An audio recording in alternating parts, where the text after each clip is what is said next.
Two guys have Minnesota sports flowing in their veins. Mackey and Judd on Score North and ScoreNorth.com. And welcome into a Tuesday scoop session. You're going to see the screen in a second. You're going to notice it's Judd, it's Declan, it's that handsome guy, Doogie, the star of the show. But the real question is, where's Mackey? He is traveling, so no Mackey today. Plenty of scoops. We're going to start, obviously, with the Timberwolves team that's going into the second round of the playoffs against Golden State. But I want to give you the scoop on keeping your home comfortable, boys, because that's what MSP Plumbing, Heating, and Air can do for you. I've been talking about it for months now. They do absolutely outstanding work, and the air department becomes important now. We're getting to the 80-degree mark. Guess what? You want to make sure that your house stays nice and cool. The air conditioning is working. MSP, of course, can take care of that. Join their Total Comfort Club. $8 a month. It's going to get you an AC tune-up, a furnace tune-up, and a plumbing check. Priority service as well. Make sure that your home, that all of these things are functioning top-notch before there's a problem. 651-615-4292. Call MSP.com. Call MSP.com. All right, Dukes, you are just back from Wolves practice. They start game one Tuesday night. We're recording this in the afternoon. What was the vibe? What are the scoops? What are you gathering from Target Center? Yeah, we had a chance. Hello, Judd. Hello, Declan. So, yeah, just back from Wolves shoot-around. Had a chance to catch up with Dante DiVincenzo and Rudy Gobert. Ant, as far as I could tell, politely declined an interview request for another day. And so, hey, he's well within his right to turn us down, but we were hoping to catch up with Ant as well. But engaging Rudy, this was our first chance to chat with Rudy about the specific Warriors matchup. Rudy did talk on Sunday after practice, but that was pre-game 7, Warriors-Rockets. So to get him talking about this specific matchup with Draymond, we all remember the video, Draymond, chokehold on Rudy. Rudy said, hey, I'm ready for the physicality, but also fully realize, hey, like Draymond is going to try. It was me leading in with this question, but the idea that Draymond, like we know this, he's going to try to bait guys, right? Including Rudy. It's on Rudy not to take that bait. So there's been a number of internal conversations about Rudy doing just that, not fully engaging. And on DiVincenzo, he was with the Warriors 22-23. Now, he won a championship with the Bucks the year prior, but Dante is on record saying, hey, in many ways, like really fully charging his career ahead, that year with the Warriors was incredibly meaningful. Had a really good year, had a player option for a second year, opted out, signed the big deal with the Knicks, had the great year with the Knicks, then traded here. But Dante is forever grateful for the time he spent with the Warriors during the 22-23 season. Certainly Dante has had a number of conversations with Chris Finch, the rest of the staff, his teammates on certain Steph tendencies. Draymond, I mean, he was teammates with Moses Moody, Pajensky. I mean, go up and down the list of guys that were on that Warriors roster 22-23 along with Dante. But, hey, Dante also said, we know their plays. They know our plays. It's not like there's any secrets at this point. So it's more about execution, making life difficult. We know Steph is going to make some crazy shots, but contesting as many of those shots as possible, not getting into foul trouble, not turning the ball over. The Wolves did a great job, Judd, second half of the year, not turning the ball over. To me, if they continue to play like that, limit the turnovers to, say, 12 or less, 11, something like that, I really like the Wolves' chances in this series. Dukes, what's the temperature from the room on just they were underdogs, obviously, or no one was picking them, I really probably should say, to beat the Lakers. Now, I believe that this is the first time, I think I saw this from BetMGM, the first time since Steve Kerr's rookie year that a Warriors team is not favored to win a playoff series. So 10 years of this dynasty for the Warriors, and ironically, can you imagine 10 years ago saying that the Wolves will be the first team to be favored against them as they're in the middle of this? What's the temperature? Because Ant wants to play the Warriors and wants that battle against Steph. You know, they go and they beat the Lakers in 5. What's kind of their confidence level, I guess, going into this series? Yeah, I mean, it's pretty nuts, isn't it, Declan? I mean, we need to go back to the first round of 2014 for the last time the Warriors were an underdog in a playoff series. In fact, not that this is much of a name drop, but I just got off a Zoom call with Gary St. Jean, former Warriors coach and general manager, longtime pre- and post-game show host there in the Bay Area. So he follows the Warriors closely. His son is an assistant coach on the Lakers staff, so he watched the Wolves-Lakers series incredibly close, right? So I just wanted to pick his brain on what he thinks of the Wolves and get some knowledge on the Warriors. But he wasn't aware of that when I said it. He was just blown away. Now, we did bring that up. I was over at Wolves availability on Monday, so chatting with some people over there on Monday. You know, they're saying all the right things, right? That the Warriors have championship credibility. So, sure, betting line-wise, yeah, the Wolves are a pretty significant favorite, but the Wolves internally are not viewing it that way. Just knowing it's Steph Curry, it's Draymond Green, it's playoff Jimmy. They just aren't thinking along those lines. They're pretty confident heading into tonight. I mean, you think about the layoff last year, heading into game 1 against Phoenix, played incredibly well. The layoff this year, heading into game 1 against the Lakers, played incredibly well. They are not worried about, at this point, what are we talking, a 5.5 day layoff? Played last Wednesday, flew back here Thursday afternoon, took Thursday off, practiced Friday? No, they took Friday off as well. So it was Saturday, Sunday, Monday. They practiced a lot. Shoot around today. There was even some conversation about whether they should shoot around today, but you know, I guess just that much more locking in on specifically knowing it's the Warriors. It made some sense to get guys up this morning, get them over at Mayo Clinic Square, get the ball rolling, even with the later tip-off tonight. Figure about 8:45 Central for the tip-off tonight. But they feel pretty good. They know how to handle an extended rest.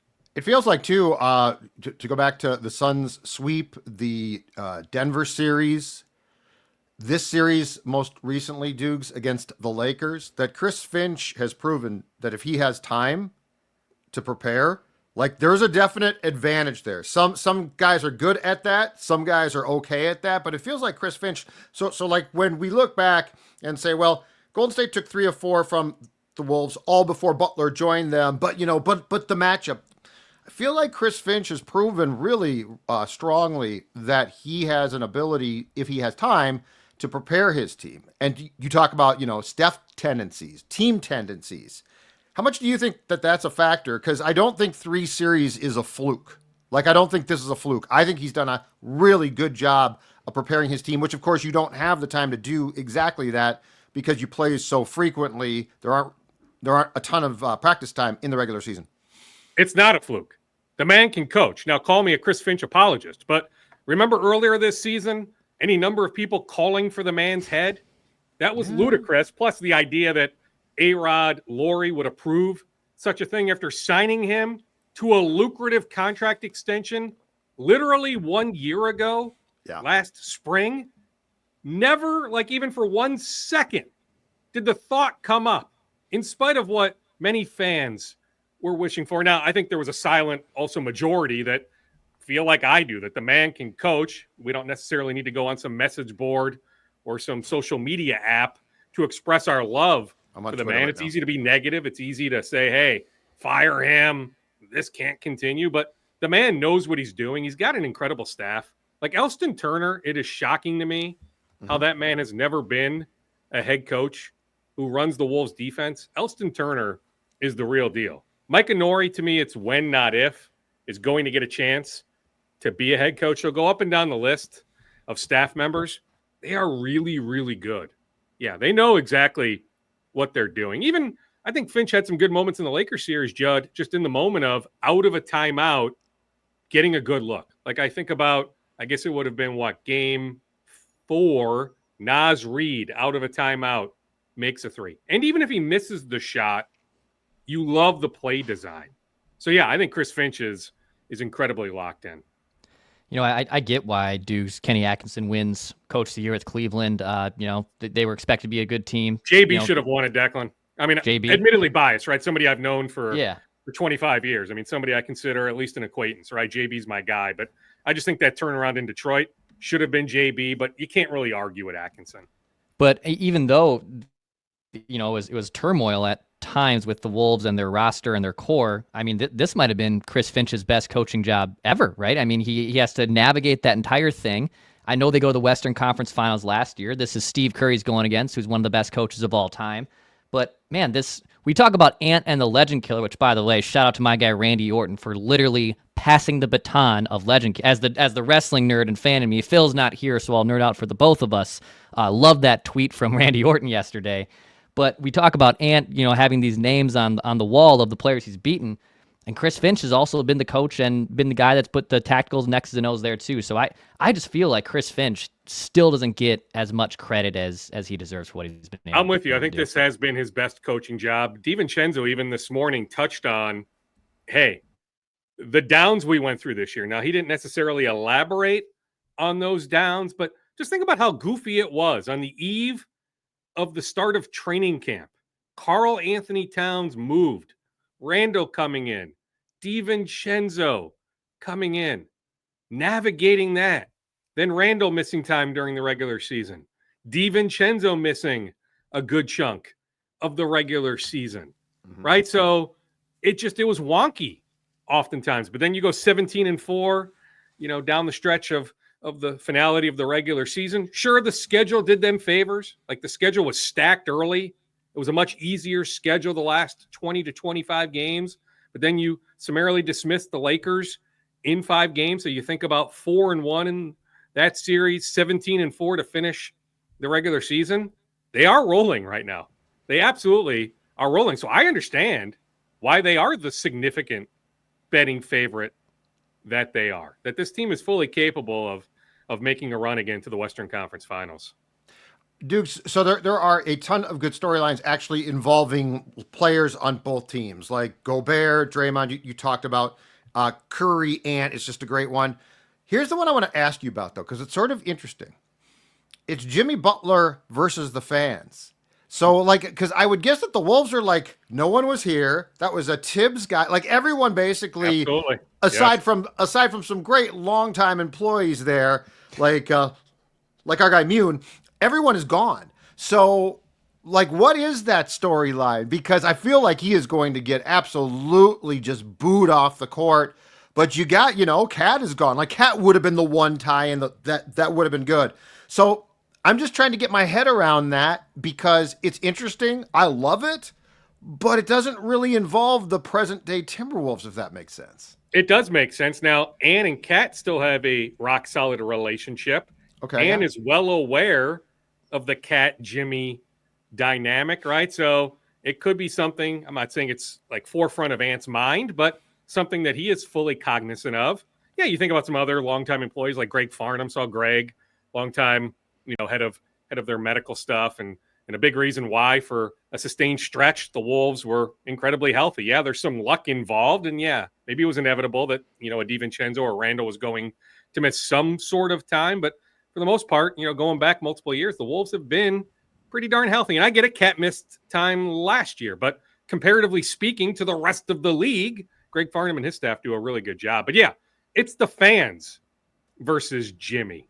And Jimmy is embracing being the villain. So he is going to thrive hearing all those boos every time he touches the ball. But yeah, outside of that, we spoke with Mike Conley on Monday. And he said, yeah, what do you want me to say? I wasn't here, aware of Jimmy's history here. I find it fascinating that you go back to Chicago, his time here, Philadelphia, Miami. It never ended well. Not one of those stops. And so I know it's kumbaya right now, Jimmy with the Warriors.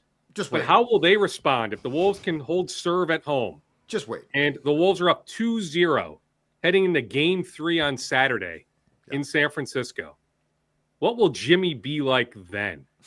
I'm just saying, I think he's fully capable of imploding. I really believe that. One more Wolves questions for you, Dukes. But at Underdog right now, the extender is going on. So there's a different profit and bigger boost for each game of this series starting tonight. So if you get in on a pick'em with the Wolves and the Warriors and you're riding highers or lowers, make sure you have the extender on there for the longer the series goes, the bigger boost you get. So Underdog, promo code SCORE, SKOR, gets you up to $1,000 deposit match. Helps out the show too. So get in on the fun at Underdog at promo code SCORE. Dukes, any injury updates? Are guys healthy? Are they in good shape as they enter this playoff series? The week off obviously certainly helped. The Warriors are not even 48 hours, about, I guess, 48 hours removed from a grueling Game 7.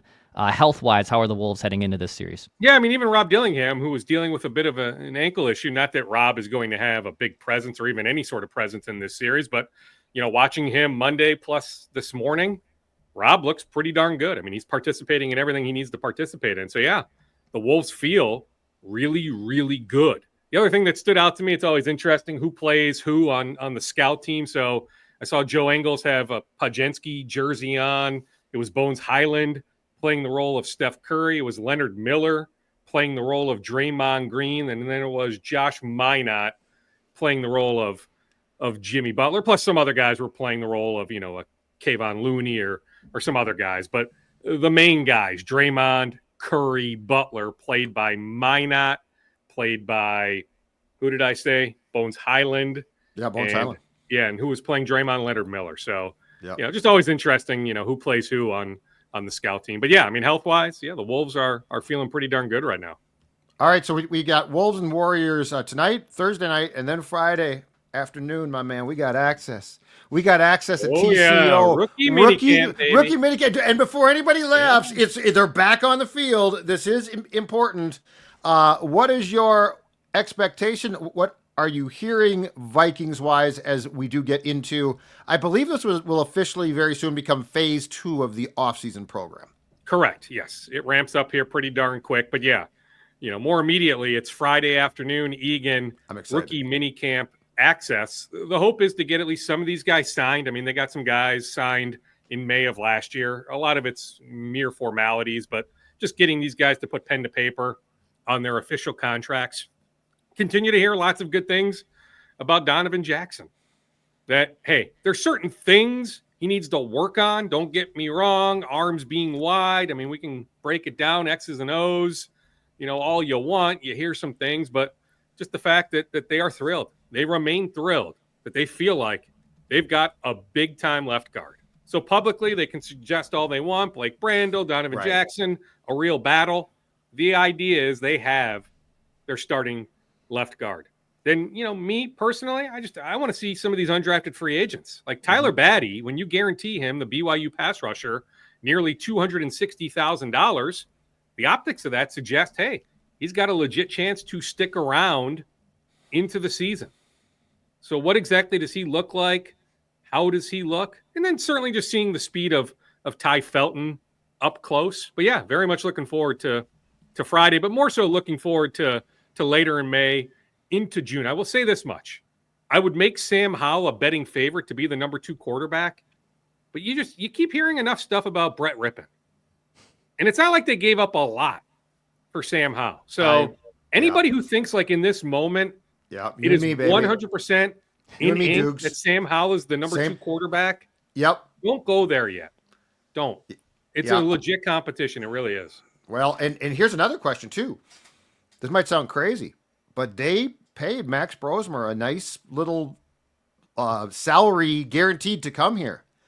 I'm not convinced that he is for sure going to be cut. Like, he's not going to be the backup. Don't get me wrong here. But like, I told Dex and Phil, I did a 5 way too early offensive storylines, Dukes, yesterday with Declan.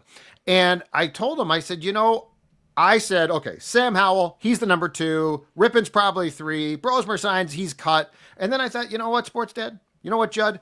You're thinking like Judd, right? Like, oh, they got this guy, so he's the backup. The more that you hear and sort of say, okay, Kevin O'Connell is like trigonometry class QB, right? You and me, we're geometry tops, probably basic math. So I think you nailed it. Like, I will not be surprised if the season starts and Howell is the 2. But all of that being said, I think you're looking in the same bin that I am, which is more so, why am I dumb? And that leads me to believe that we should not assume everything behind McCarthy is going to be what we assume it's going to be. Yeah, I'm with you. Now, on Brosmer, I mean, I think you can make the move in late August, get him through waivers. I agree. He is on the practice squad. I do think Brosmer is here into the season, but I think it could be on the practice squad. Sure. Not on the 53-man. I will add on Brosmer, was told he really caught the eye of Vikings personnel going back to 2024 Gophers Pro Day. So this is before Max had taken a snap with the Gophers, but they needed a quarterback to throw at pro day for Brevin Spanford, tight end, who's now with the Dallas Cowboys, and Chris Ottman-Bell, wide receiver. I don't know where Ottman-Bell is right now, but Ottman-Bell and Spanford needed a quarterback. Brosmer raised his hand, had been on campus for just a handful of weeks, right? Maybe going back to early to mid-January, the start of the semester and winter workouts. But he said, hey, I'd love to throw. And he really caught the eye of multiple Vikings personnel 2024. Not 25. 2024 Gophers Pro Day. That's when the Vikings said, okay, this kid's got an arm. There's something there. Dukes, I know we got the rookie mini camp. Draft is over with.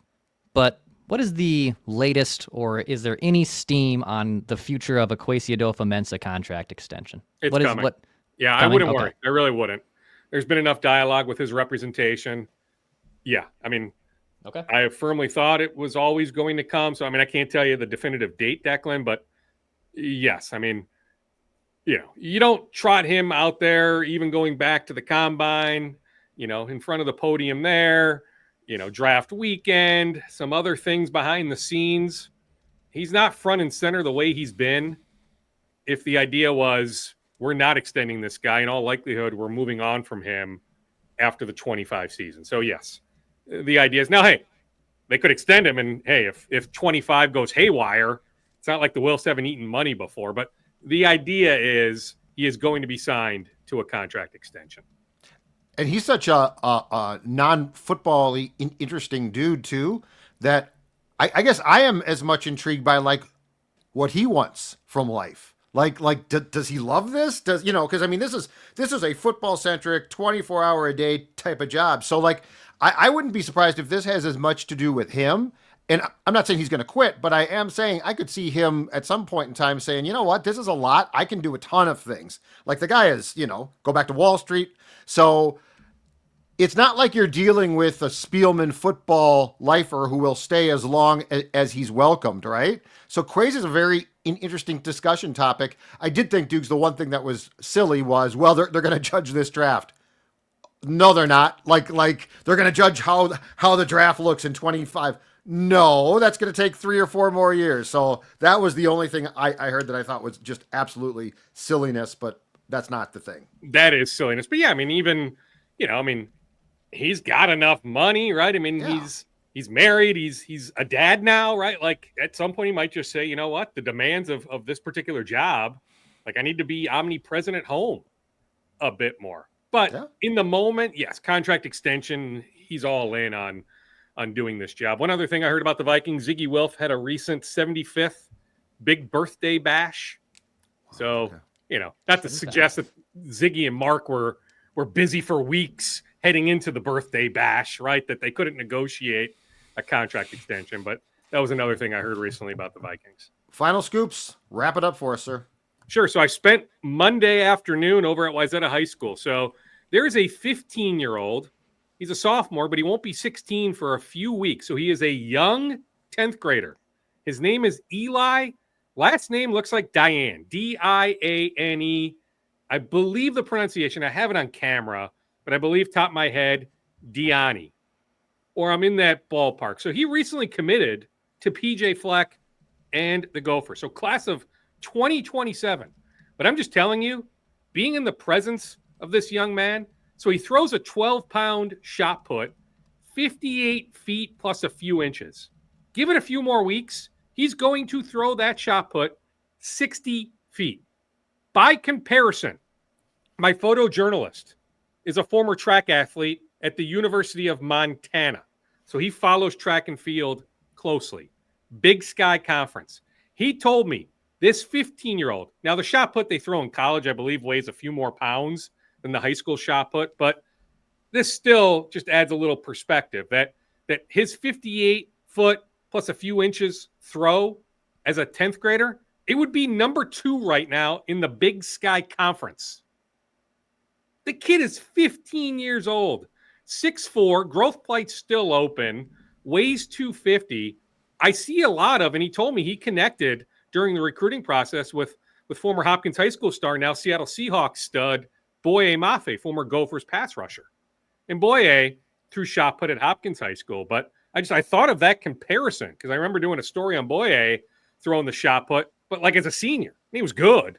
This kid is like, put it this way, he's number 2 in the state right now. So, I mean, he could win an individual state championship as a 15-year-old. He'll be 16 here in a few weeks, but still, just it blew me freaking away how impressive this young man is. And hey, he lives in the Wayzata School District. This isn't some sort of open enrollment situation, anything like that. Like homegrown completely. So just was thoroughly impressed connecting with Eli on Monday. Otherwise, Declan, looking forward to Royce Lewis, Willie Castro back with the Twins. Thank God. I mean, I don't know. Maybe my glass is half full, and maybe I'm putting too much stock this early into run differential, but there's certain things, the starting rotation, where I'm like, you know what?